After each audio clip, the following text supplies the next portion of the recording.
rest.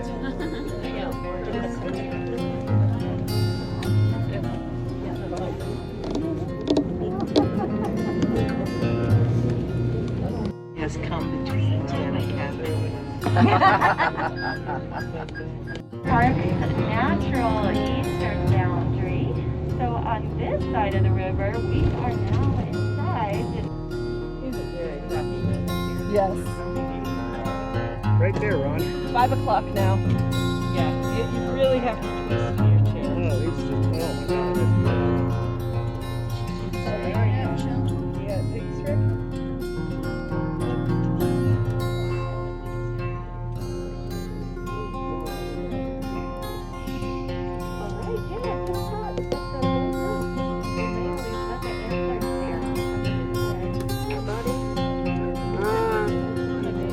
I didn't like that.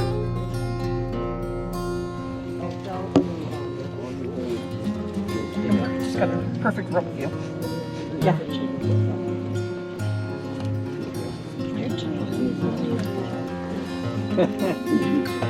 No. I can't just. You're seeing those.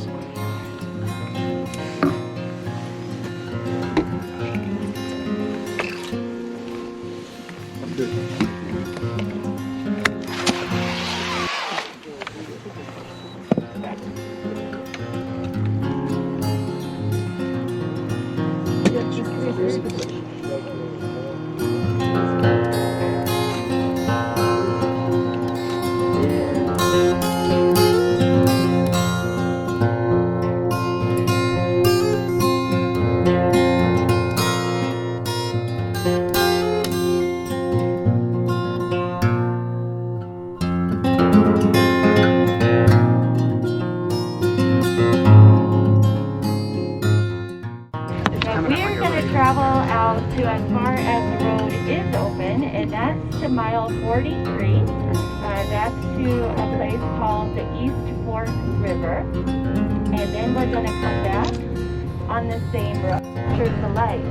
Once it reaches a certain point, the hormone is cut off.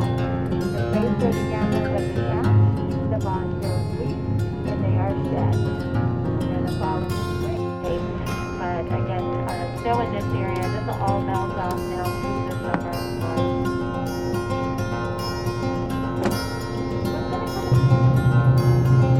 Looks like something's different. I'm really good at the concept.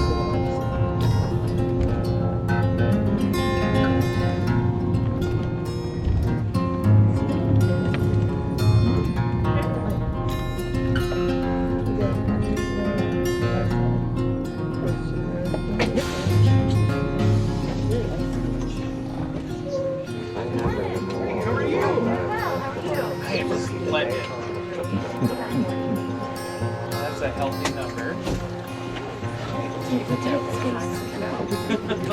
Well, folks, my name is Ranger Nick. I want to welcome you to Denali National Park. You've got a fantastic day ahead of you. Wish I was going with you into this wilderness.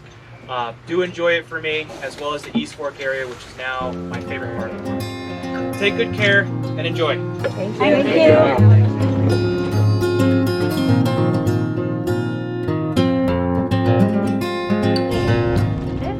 Park's natural eastern boundary. So today it's the Nenana River, that first big river we crossed over leaving the hotel.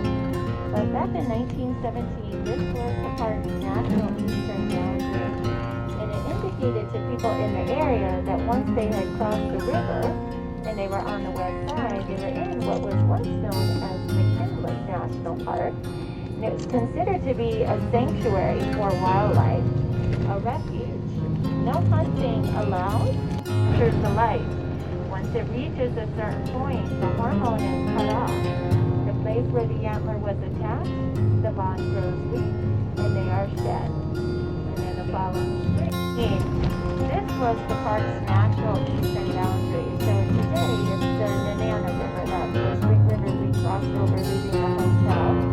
But back in 1917, this was the park's natural eastern boundary. To people in the area that once they had crossed the river and they were on the west side, they were in what was once known as McKinley National Park. And it considered to be a sanctuary for wildlife, a refuge. No hunting allowed. In the parking lot are the restrooms. One of the buildings is different. There's a sign on the side. It says enter and men. That's just for you guys. Those are the urinals, but otherwise you can take your pick. We'll be here for 15 minutes, and then we'll travel out to our turnaround spots, and then we're going to come back and we're going to stop here again. It's going to take us about an hour and a half to 2 hours to get out to our turnaround and back to this point. So take full advantage of the restrooms. There are no restrooms out there at our turnaround point. Okay, take full advantage.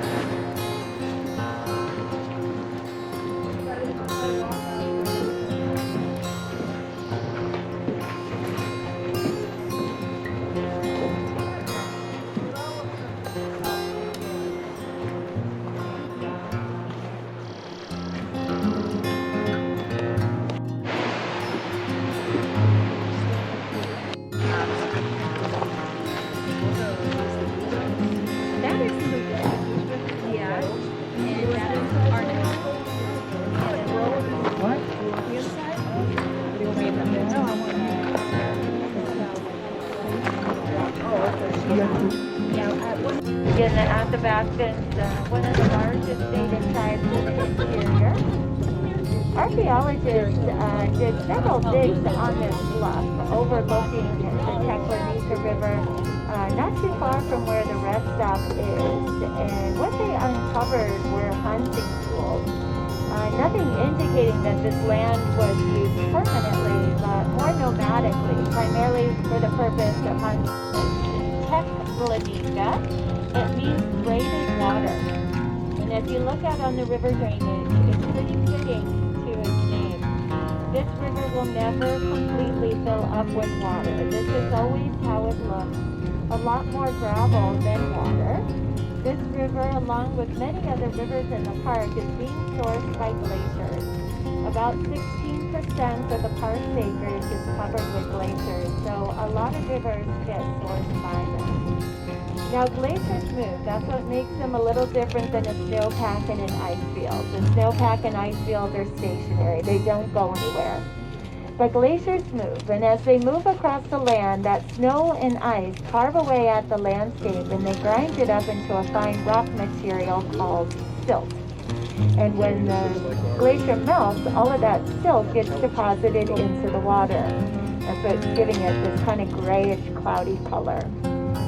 If anybody sees that bird kind of flying there to our left, that is a black-billed magpie. It's Igloo Creek Campground. It is one of the 10 campgrounds that people arrive and depart using shuttle buses. These 10 campgrounds do have food storage lockers there for the campers to safely store their food in. But it's on the banks of Igloo Creek. And Igloo Creek, it is one of the spring-fed creeks in the park. And I'll slow down as we cross over it. You'll see the difference in the color of the water. In the glacier-fed river is full of silt, kind of a gray, cloudy color. Where these spring-fed creeks, no silt, it's nice and clear. And this is where we do find fish. It's easy for them to survive.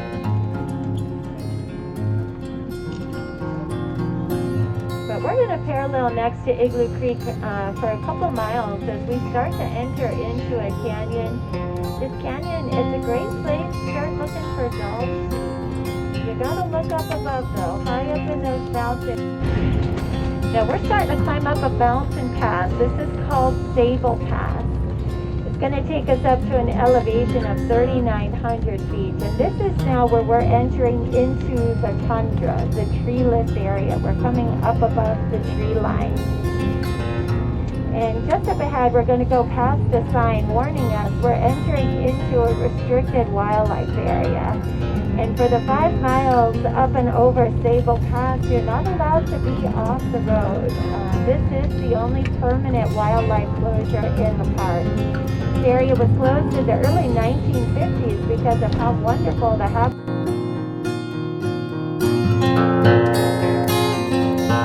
navigate across the landscape. That's why the wildlife also like to use them as well. They're good corridors. You don't have to battle through a lot of the thick brush. So those cabins now kind of straight out ahead of us, and as I get the bus turn around, they'll be off to the right. The larger cabin kind of further off in the distance, and that was the one that was built by the Alaska Road Commission. This smaller one that's a little closer to us, that's a researcher's cabin. That's a place that researchers will stay when they're in the park conducting various different studies.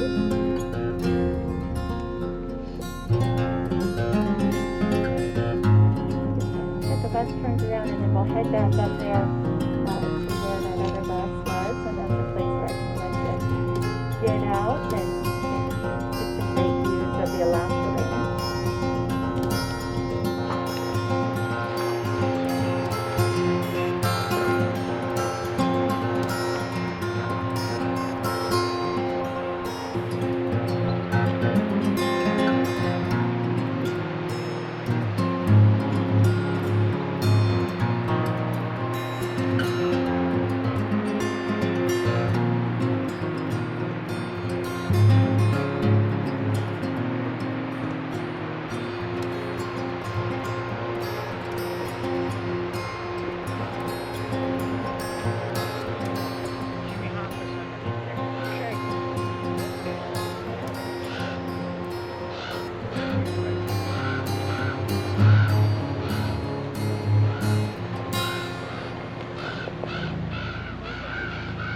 What do you think, babe?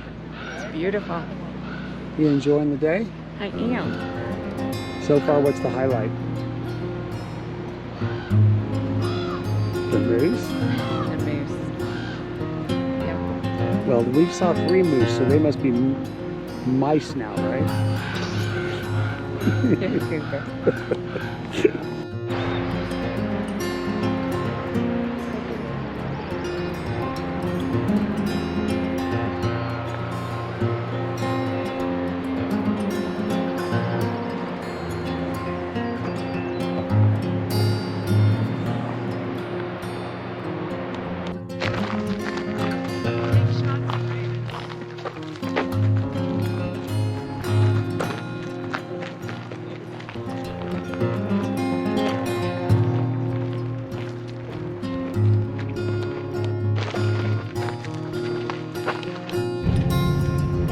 Get a chance to see a wolf today, and it's all by itself. It's not unusual. Wolves do spend a lot of time hunting individually.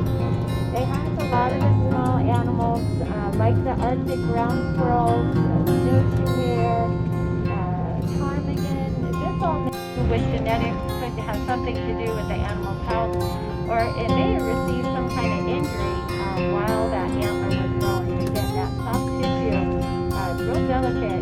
It's got all that velvet on it.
Okay, I got it. I see it.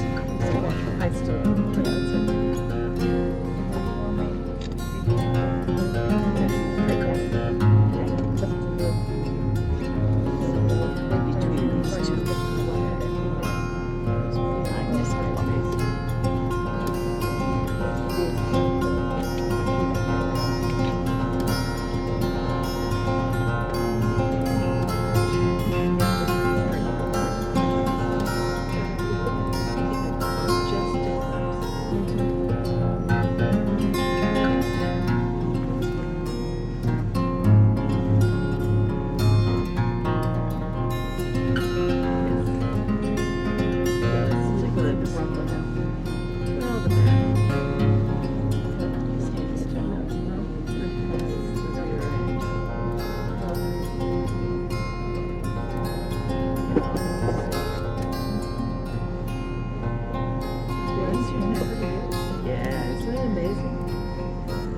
Glaciers there between the pine trees. Isn't that amazing?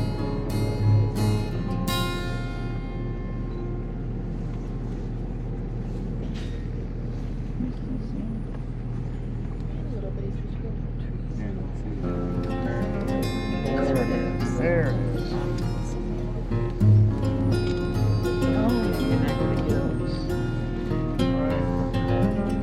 Right there. Right there. I'm stopping with the trees right now. See you, baby.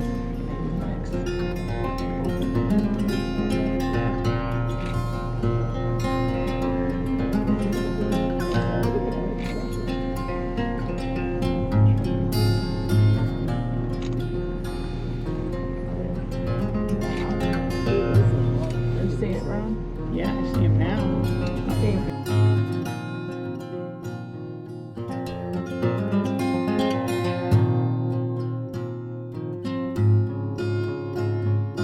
Exercise.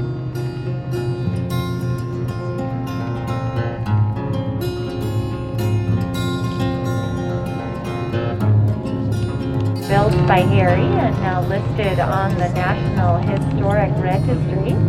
You'll also see housing for employees that stay year-round. The park is staffed with about 50 full-time employees. That number increases to about 120 with the additional summer seasonal staff. And this is as far as you can travel into the park in the wintertime. The road closes at headquarters, and then you pretty much got to put on the snowshoes, the cross-country skis, or hitch up the sled dogs to go out there where we were. And it's pretty challenging trying to access the park in the winter, but it is always open. Also who live there at headquarters are the sled dogs. And the dogs, they still work in the summer, even though they work the hardest in the wintertime, patrolling thousands of miles. But in the summer, they hold what's called the sled dog demonstration. It's a great chance to get to meet the dogs, talk to the rangers, find out a little bit more about what they do in the winter.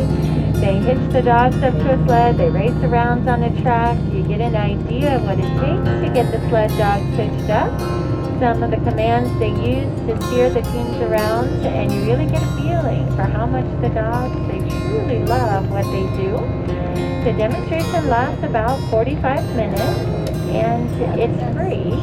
The next one you'll be able to attend will be this afternoon at 2 o'clock, and then there'll be another one at 4 o'clock, and then one tomorrow morning at 10 a.m. They're working on the dams, fixing up the lodges, or gathering food for the winter. Beavers don't hibernate. They are awake year-round, so they do have to stockpile food to get through those long winters.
Here we go.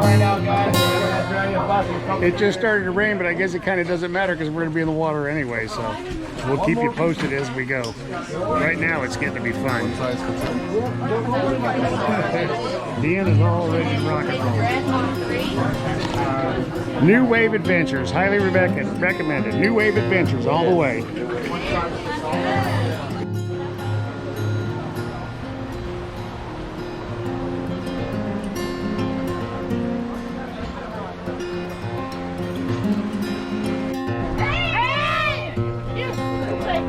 Right.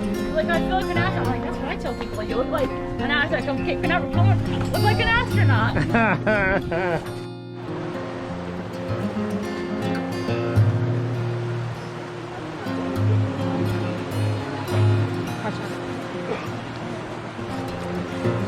Well, here we are. We're getting ready to do this. Finally stopped raining, not that it matters. But what do you think? Are you excited? Or are you scared? A little bit of both. A little bit of scared. Well, it is intimidating. The water's 33 degrees and it's flowing fast. So we're going to do the best we can do and we'll see what happens. Hopefully this camera, when I'm using it today, it doesn't go under the water because then you'll know we fell out. All right, let's get in there and do it.